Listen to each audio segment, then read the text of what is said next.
बारामती विधानसभेच्या पोटनिवडणुकीसाठी काही विशेष मतदान केंद्र देखील तयार केलेत।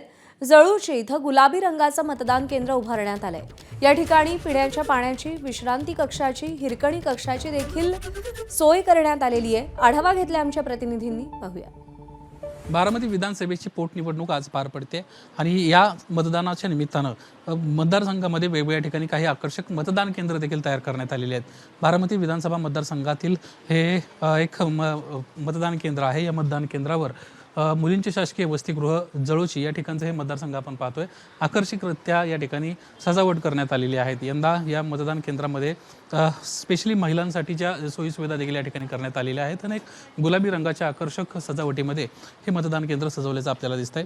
या निवडणुकीच्या निमित्तानं मतदारांना मोठ्या संख्येने घरातून बाहेर पडावं यासाठी असा एक अनोखा उपक्रम या मतदारसंघामध्ये करण्यात आलेला आहे।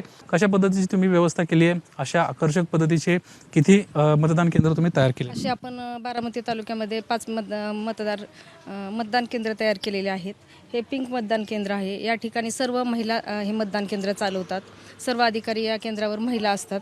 पूर्ण पिंक सजावट या मतदार केंद्रावर केलेली आहे आणि या ठिकाणी खूप चांगल्या अशा सुविधा मतदारांना देण्यात आलेल्या आहेत।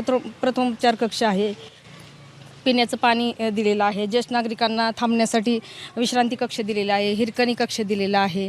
त्याचबरोबर आपण इथं विश्रांती कक्ष म्हणजे इतर नागरिकांना येण्यासाठी विश्रांती कक्ष केलेला आहे आणि सेल्फी पॉईंट ठेवलेला आहे। म्हणजे या ठिकाणी येणाऱ्या मतदारांना फार सुखवावं असं वातावरण आपण निर्मिती केलेली आहे। आज मतदारांना तुम्ही काय आवाहन करा? आज मतदारांनी आपले बारामती तालुक्यातील सर्व मतदारांनी घराच्या बाहेर पडून 100% मतदान करावं।